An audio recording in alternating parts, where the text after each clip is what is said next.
Hey, what's up guys? It's Patrick here, and today I'm bringing you guys a brand new video, and for today's video, I thought I would do an in-depth video on my lazy farming strategy. So if you guys have been watching my channel for a while, you guys have probably seen this strategy. I like to use it a lot in my Let's Play series for when I farm for resources. And I thought today I would talk about some things I usually don't get a chance to talk about in the video. So we're going to get into the numbers, we're going to get into the pros and cons of this strategy, and I'm going to tell you how to use it and where it is effective. So first of all, let's go ahead and talk about where this strategy should be used. If you guys are from Town Hall 7 to Town Hall 9, this strategy will work really, really well for you. I'll talk about the trophies later, but if you're Town Hall 6 and below, generally you can use strategies just like 200 Barbarians or something like that, because you can really dominate bases when you're that low of a Town Hall level. And when you're Town Hall 10, you're going to have to work on using different army compositions, because usually you can't find the bases that you find with this type of army composition. So let's go ahead and talk about why this is effective, how we're going to use it, and to start off, let's go ahead and go piece by piece. So how you're going to want to train your troops. Personally, I use 6 giants, I use 8 wall breakers, 50 archers, and 124 goblins. So I have 220 spaces available in my army camp. If you guys are Town Hall 7, Town Hall 8, you only have like 200 available. You can usually subtract a little bit of the goblins and a little bit of archers. So let's say you only have 200 army spaces available. Go ahead and use 6 giants, 8 wall breakers, maybe 40 to 45 archers, and then take the rest of the goblins away. You really don't want to drop below 40 archers, but let's say you only have like 180 spots available, take out 10 of the archers and then take the rest of the goblins out. You really don't want to mess too much with the giants and the wall breakers. I have run 6 wall breakers before, but sometimes it can be a pain and you're not able to get all of the resources. So just go ahead and use the one I have laid out here, and it works extremely well. So looking at our troops and what exactly they're used for, what we're trying to do with this strategy is we're trying to take care of bases that have most of the stuff in the mines and pumps, as well as they have their storages fairly exposed, maybe behind 1 or 2 layers of walls. So I have the giants here, and the giants are mainly here to distract since they take a lot of damage, so that's why I'm taking 6 of those guys. I have 8 wall breakers, obviously to break through some walls, because sometimes there are some things behind the walls that you guys want to get to. I have some archers just in case you need to take care of buildings, as well as the archers are great for taking care of free buildings, which you guys will see later in this video. And then finally we have the goblins. The goblins are the cash cows. These guys, they're going to be taking all the resources for you, so you're going to be spamming these guys a lot, and they're really inexpensive. So speaking about how inexpensive the goblins are, in total, at my Town Hall level, at Town Hall 9, I still haven't maxed everything. I've maxed my archers out, but in total, this raid, if I use all of my troops, it costs me about 66,400 resources. So that's really not too expensive, and the thing is, you're not really going to be using all of the troops in this strategy. Generally, you might only drop 60 or 70 troops, and it's meant to be a very efficient army. It takes 27 minutes per barracks for the whole entire army composition to train, but really, you're going to have troops training in the meantime, and like I said, you're only using about 60 or 70 troops. So the main goal of this army composition is to be able to raid very fast, to raid multiple times an hour, and to be able to take as many resources as you can without wiping out all of your troops. And yeah, you're supposed to get rich, and you're supposed to get rich quick. That's the general gist of it, and let's go ahead and check out what spells we're going to be running. So for spells, I like to keep it pretty simple with 4 lightning spells. For this army composition, you really do not want to use that many spells. A lot of people make the mistake of using spells a lot when they're farming, and the thing is, you're spending 20 to 30,000 elixir for every spell you drop. So really do not use your spells unless you have to use them to, say, take out some mortars or take out some wizard towers, but generally don't use them. And if you do want to use your lightning spells, you can use them to zap dark elixir storages. Now, some people get mad if you do it. Say if you're a Town Hall 7 trying to save up for your Barbarian King, I can't judge you for zapping my Town Hall, but you guys will just have to make that moral decision on whether or not you will want to zap some people's dark elixir storages. Okay, so the final note we're going to make is talking about trophies. So if you're a Town Hall 7, a good trophy range to use this strategy is 1,200 to 1,400 trophies. If you're a Town Hall 8, somewhere around 1,300 to 1,500 trophies. And if you're Town Hall 9, I found a lot of success at around 1,400 to 1,700 trophies. So depending on when you guys are watching this video, you guys might be watching this like 6 months after. They sort of change a little bit, but just try to find a good ground And once you start seeing a lot of bases that are effective with this strategy, that's when you'll know you need to stick around that mark. So just find a place you're comfortable at and try to use those guidelines as I just said. So let's go ahead and do the most important part, which is finding and attacking bases. I'm going to teach you guys a 4-step guide that should let you find the right bases and be able to steal all of the resources. So step number 1 is assess the base. Ask yourself, is this an easy base to attack? Is there a lot of resources available? And where are those resources located? Obviously, this looks like a pretty easy base to attack. As far as resources go, anything above 400,000, I'm pretty much going to attack as long as it's not like a crazy Town Hall 10 base. And seeing as this guy has 570,000, I'm going to get a green light there. And then as far as where the resources are, you can see he has tombstones outside of his base, as well as he hasn't cut down any of the shrubbery and stuff on the outside. So that means that he probably hasn't played in a while, and most of the stuff is going to be in the mines and pumps. You can also see the mines and pumps are looking pretty full. All right, so step number 2, take the resources in the collectors, and make sure you use the giants and the wall breakers as least as you can. The thing about the giants and the wall breakers is they're by far and away the most expensive troop we're using in this troop composition, so try to use them as little as possible, because if you think as far as elixir goes, my giants cost 3,000 and my goblins cost 100, so literally 30 goblins cost 1 giant, so try to use as little of those 2 troops as you can. Alright, so right now we're doing a great job. I'm trying to be as cheap as possible. It's sort of fun to see how little troops you can use when you're raiding. And that's what I really try to do. I try to make it a game on how little troops I can spend while still getting the maximum amount of resources. So we're wrapping up step number 2 right now, and let's go ahead and head to step number 3. This is determining whether it's worth it or not to attack the storages. So I only have 21 goblins left and 38 archers. There is 100,000 resources left in the storage, and seeing as they're fairly easy to get to, I will drop my goblins on the top to take care of those gold storages, as well as a few more archers. But at this point, I don't think I'm really going to be able to get to the other stuff without spending a bunch of troops, so I'm just going to let those resources be, and I'm not going to worry about the last 50,000.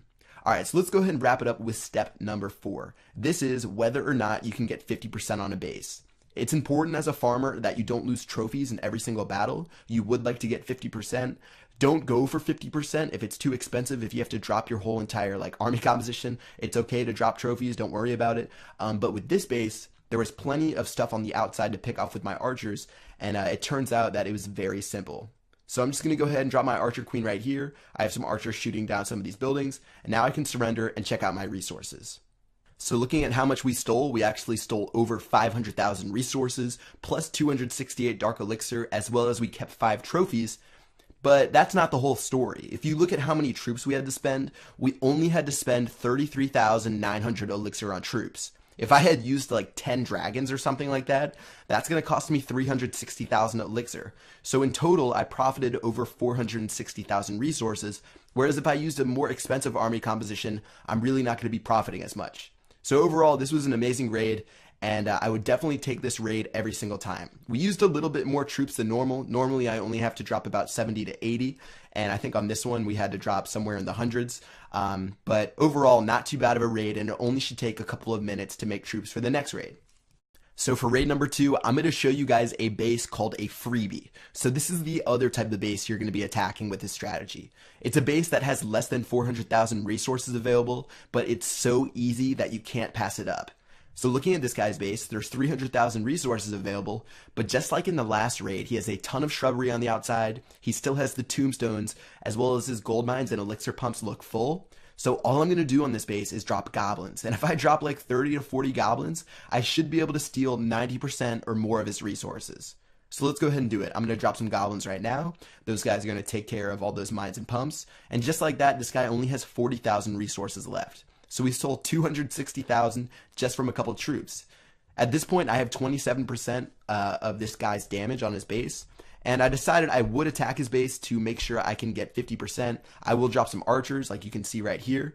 This did make my raid a little bit more expensive, but right now I'm sort of low on my trophies, so I did think it was worth it to drop some troops and make sure I got that 50%. Alright, so let's go ahead and wrap it up. You can see right here, I got 275,000 resources and 5 trophies, and as far as the troops I had to use, I barely had to use any. I only used 16,100 elixir worth of troops. Now, if I didn't even use my archers, it would have been even cheaper. It would have just been those goblins. So it was definitely a very effective raid. I got to keep my trophies. And the thing is, this army composition only takes a couple minutes to make. If you had troops cooking while I attacked this guy's base, by the time I headed back to base, I would have had half of those troops back. So definitely a very efficient raid, and this type of battle will let you battle again very quickly. Okay, so let's go ahead and look at another base just like we attacked on the first one. Looking at my first step, I want to assess the base. Like I said in the first one, this guy hasn't been online in a long time. And when the guy has a barbarian king, you also have to decide whether or not you want to take care of that. So when I assess this base, looks like most of it's in the mines and pumps. Barbarian king on the outside, I think it's fairly easy to get because all the mines and pumps are on the outside. So let's go ahead and attack this guy's base. Looking at what I'm doing, I'm dropping some goblins all around. I'm taking care of those mines and pumps. You can see that pretty much everything's going away. There really isn't a whole lot inside of the storages. And yeah, we're doing a great job. So that was step number 2, where we took care of all of the stuff in the mines and pumps. Assessing the storages, step number 3, not a whole lot, so I'm not going to bother with the storages. And then finally, I just have to decide whether or not I want to go and get 50% on this guy's base. So I have 23% right now. I did use my goblins to take care of that dark elixir drill, so I actually got a little bit of dark elixir drill, or dark elixir too. But you just have to decide how many troops will I have to use to take care of this guy's stuff. And there is a pretty good amount of buildings on the inside of his base. He does have 3 Teslas outside of his Town Hall 8. So I sort of just struggled with the decision, but I decided in the end to just not worry about it and surrender. So you can surrender and lose some trophies when you need to, but in total, I still stole almost 500,000 resources. And if you look at the troops I use less than 7,000 elixir worth of troops. So another amazing raid, pretty much 0 costs. And yeah, with these type of raids are the ones that make you rich because you're not spending a whole lot to get them. All you're doing is finding a free base, you're dropping a few goblins, you're dropping a few archers, and just like that, bam, you're rich. Alright, let's wrap it up and let's go ahead and do raid number 4. By the way, guys, all of these raids I found, I think within like 30 minutes, so it really wasn't too bad. If you guys can't find bases, just move around with your trophy count a little bit. A lot of people just think I like hack or cheat because I find good bases, or they ask how long I search for, but generally it isn't too bad. It used to be really good with the before the loot update, but you can still find good bases if you search hard and you don't get discouraged. Okay, so same type of base. Step number 1, I want to assess the base. Most of the stuff looks like it's in the mines and pumps. Also a bonus on step 1, I'm going to take care of that barbarian king first, like I said. Now at this point, I want to make sure I take care of all the mines and pumps. And what you're going to see I'm dropping archers on each of these mines and pumps. And since they're so far away from the base, most of these, I can just drop my archers and I don't have to drop any goblins. I do want to take care of this town hall right here, by the way, so let's go ahead and drop those guys. But as far as those mines and pumps go, I don't have to waste any troops using those. I don't have to waste any goblins. I can just drop 1 archer and they'll be able to shoot those mines and pumps down. So don't get lazy. Don't just drop a bunch of goblins because you want to. You want to be as efficient as possible and barely use any troops. So you can see right here my archers are doing a good job. It looks like it's going down to the wire. I really don't have any other stuff left. It looks like the last archer actually took care of that town hall. So we took care of that. We're still on step number 2, taking care of these mines and pumps. And it looks like most of the stuff will be inside of those. We might have some inside the storages, but we'll just have to decide whether we want to attack after that. Alright, so right now, there was 1 gold mine right here that I couldn't get with an archer, so I'm just going to drop a few goblins right there. And then after everything's gone, it looks like there's about 190,000 stuff or resources left in the elixir storages. So at this point, I'm looking at the base. If I was to attack, I'd attack through the top, and I'd probably be able to get those 2 storages up top, but they really only have like maybe 30,000 in each of those. So I'm just going to go ahead and surrender. Instead of spending 20 minutes training more troops, I'm just going to surrender, take my 400,000 resources, take my 11 trophies, and move on to the next raid. Once again, we didn't have to use any of those big troops, just archers and goblins, and it made us very rich from that.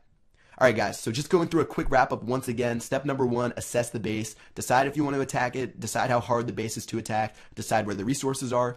Step number 2, take all the stuff from the mines and pumps. Try not to use as many giants and wall breakers as you can. Try to be cheap. Try to be like Scrooge. Try to be like Donald Trump or something. Donald Trump, I'm sorry if you're watching this. But yeah, try to be as cheap as possible and just take all the resources. Step number 3, assess the storages, see if the storages are worth attacking. Sometimes it's not worth it. Actually, a lot of the time, usually I only attack storages about 20% of the time. And then step number 4, try to get 50% only if it's worth it. You guys saw on attack number 3, it wasn't worth it for me to get 50%. It's better off just tossing my trophies and going on with the rest of the raids. Alright guys, so that's it. You can see I ended the day at 1,460 true trophies. Like I said, I'm a little bit low for a Town Hall 9, but even in the 1400s, I found a lot of great bases to attack. And yeah, I've been using this strategy for over a year. I've been playing since September of 2012. I found this strategy and I made a video about it, I think in December. It's, I think, the most popular Clash of Clans video with about 2.5 or 2.8 million views. And I decided I would do an updated version for you guys with a little more commentary. So I really hope this helped you guys out. If this did help you guys out, I'd love you guys to comment below. I'll try to help you, maybe if you have like anything you need from this. If you guys are Town Hall 10, don't worry, I'll try to make a guide for you guys soon, but currently I don't have any experience farming in Town Hall 10. And if you guys are Town Hall 6 and below, you guys can check out my Let's Play series. And really, when you're Town Hall 6 and below, you can just roll your face on your iPhone and you guys are going to get plenty of resources. So that's it for the video today. I really hope you guys liked the guide. If you did, I'd really appreciate if you dropped a like on the video. Show your friends, show your mom who's terrible at raiding. But yeah, that's it for the ultimate lazy farming guide. I'm hoping to do some more of these soon. If you guys have any strategies you want me to cover, just drop a comment in the comment section below. I already did a giant healer one. I'll make sure to link that somewhere on here. But that's going to do it for this video. Hope you guys enjoyed it, and I will see you guys later. Peace!